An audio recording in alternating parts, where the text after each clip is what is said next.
حافظ صاحب کیا J U F A Noon league اور پیپلز پارٹی کے ساتھ مل کر پی ٹی آئی کے کچھ اور ایم پی ایس کے ساتھ مل کے حکومت بنا سکتی ہے؟ کیونکہ یہ سب کو پتہ ہے کہ پی ٹی آئی جتنی بھی اپوزیشن کر لے کے پی میں، جب تک مولانا کا ان کے ساتھ نہیں ہوگا، ان کو خود بھی یہ احساس ہے، وہ اتنی تگڑی سیاست نہیں کر سکتے. آپ اس فیکٹ کا فائدہ کیوں نہیں اٹھاتے؟ دیکھیے بطول، بات یہ ہے کہ یہ ایک نئی سچویشن ہوگی، نئی صورتحال ہوگی، ایک نئی تبدیلی ہوگی کہ خیبر پختونخوا میں پی ٹی آئی کی حکومت کی ختم ہونے کی صورت میں کون حکومت بنائیں گے، کون سی پارٹیاں حکومت بنائے گی، کیسے بنائے گی.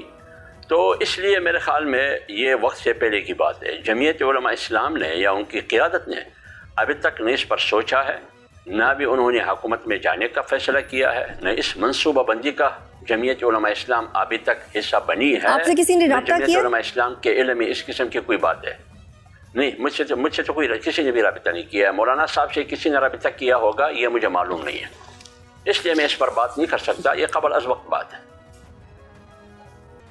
حافظ صاحب، مخصوص نشستوں کا جو فیصلہ ہے، آپ کو لگتا ہے قانونی طور پہ یہ بالکل ٹھیک ہے؟ آپ کی سیٹیں بھی 8 سے 11 ہو گئی ہیں، اب اور بھی بڑی جماعتیں ہیں جن کو سیٹیں ملی ہیں، 2/3 میجورٹی میں چلی گئی گورنمنٹ. آپ کو یہ بالکل جسٹیفائڈ لگ رہا ہے؟ قانون کے مطابق کوئی کویسچنیبل بات نہیں ہے اس میں؟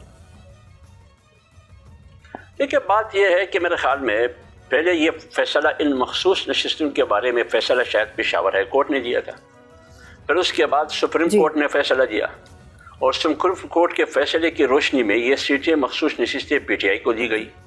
آپ کو یاد ہوگا پی ٹی آئی کو دی گئی. لیکن اب نظر ثانی کیس میں جب پی ٹی آئی گئی، اس نظر ثانی کیس میں اسی کورٹ نے فیصلہ کیا کہ نہیں، یہ پی ٹی آئی کی حق نہیں بنتی، یہ پارٹیوں میں تقسیم ہوگا. اب آپ مجھے بتائیے، میں قانون کا ماہر نہیں ہوں، نہ میں جج ہوں.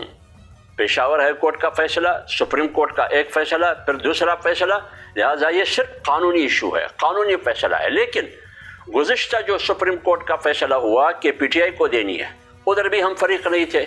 اب جو فیصلہ ہوا بیشت جے یو آئی، اس وقت بھی ہم فریق نہیں تھے. ہم نے احتجاج بھی نہیں کیا، ہم نے ناراضگی کا اظہار بھی نہیں کیا کہ یہ پی ٹی آئی کو کیوں دی گئی. پی ٹی آئی تو تھی ہی نہیں، اس نے اپنے نشان پر الیکشن لڑی ہی نہیں. ہم نے کوئی اعتراض نہیں اٹھایا اور ہم نہ فریق بنے. آج جو فیصلہ ہوا ہے 2 دن پہلے، اس میں بھی ہم فریق نہیں تھے.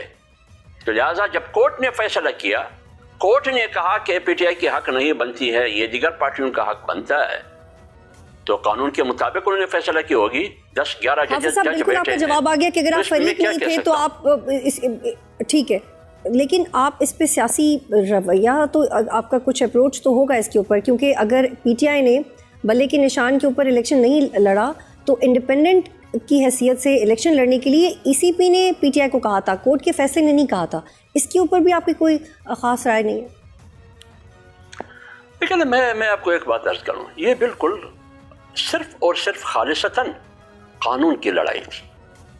ایک طرف ججز، دوسری طرف سرکار کے وکیل، اور ایک فریق پی ٹی آئی. یہ صرف قانونی جنگ تھی. اس قانونی جنگ میں اب فیصلہ صحیح ہوا ہے یا غلط ہوا ہے، فیصلہ آنے کے بعد پھر تنقید بھی کی جا سکتی ہے، اس کی حمایت بھی کی جا سکتی ہے، لیکن فیصلہ قانون نے کیا ہے، قانون کے رکھوالوں نے کیا ہے. پشاور کا بھی قانون کے رکھوالے تھے، سپریم کورٹ میں گزشتہ فیصلہ وہ بھی قانون کے ٹھیکیدار رکھوالے تھے، انصاف کے ٹھیکیدار آپ بھی وہی ہے. مورلی زیادہ اس پہ ایگری کرتے ہیں، مورلی آپ زیادہ اسے آپ کہہ رہے ہیں کہ قانون عدالت سے آیا تو دیکھیں، جب قانون کے رکھوالوں نے، انصاف کے ٹھیکیداروں نے فیصلہ دیا، اب میں کیا کہوں اس میں؟ آپ مجھے بتائیے میں کیا کہوں اس میں؟ میں فریق بھی نہیں ہوں. ٹھیک ہے حافظ صاحب، اس فیصلے کے بعد الیکشن کمیشن پہ بھی تنقید ہوئی. کل اس حوالے سے الیکشن کمیشن نے ایک اعلامیہ جاری کیا، اور الیکشن کمیشن نے یہ کہا کہ ہمیشہ ہم نے آئین کے مطابق فرائض سر انجام دیے ہیں، سیاسی دباؤ میں فیصلے نہیں کیا کرتے ہم. اور آپ الیکشن کمیشن کے اس کردار سے مطمئن ہیں یا جنرلی اسپیشلی پچھلے الیکشنز کے بعد سے جو کردار تھا؟ دیکھیں، میں ایک جزیے کی بات نہیں کرتا ہوں. کل اور پرسوں کی کیس کے حوالے سے میں الیکشن کمیشن کو نہیں دیکھتا. پرسوں کے فیصلے کی، سپریم کورٹ کی فیصلے کی تناظر میں الیکشن کمیشن کے جو اندر بیٹھے ہوئے میرے دوست احباب ہمارے بڑے، اس کے بارے میں رائے قائم نہیں کرتا، نہ میری پارٹی رائے قائم کرے گی، نہ مولانا صاحب نے رائے قائم کیا ہے. ہم مجموعی حوالے سے الیکشن کمیشن کا کردار کیا ہے، ہم 8 فروری کی الیکشن کمیشن کو اس تناظر میں دیکھتے ہیں. اس تناظر میں الیکشن میں اور الیکشن کرانے میں الیکشن کمیشن کا کوئی رول نہیں تھا. اس لیے ہمیں الیکشن کمیشن پر مجموعی حوالے سے کوئی اعتماد نہیں ہے. ٹھیک حافظ صاحب، مخصوص نشستوں کے فیصلے کے بعد حکومت کو 2/3 اکثریت حاصل ہو جائے گی. 27ویں ترمیم کی بھی رپورٹس آ رہی ہیں.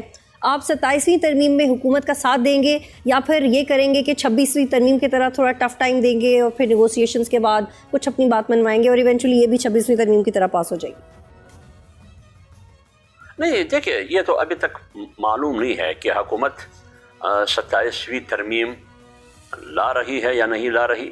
ان کو 2/3 اکثریت حاصل ہو گئی. اب ان 2/3 اکثریت کے گھوڑے پر سوار ہو کر وہ کیا گل کھیلیں گے؟ وہ آئین کی چہرہ کو مسخ کرنے کی کوشش کریں گے، 27ویں ترمیم یا آئین کا جنازہ نکالنے کی کوشش کریں گے. اس کی شکل، اس کی نوعیت، اس کی حیات اور کی صورت کو دیکھ کر اگر واقعی 27ویں ترمیم آتی ہے، اس پر پھر قیادت اور جمعیت علماء اسلام بیٹھ کے پھر فیصلہ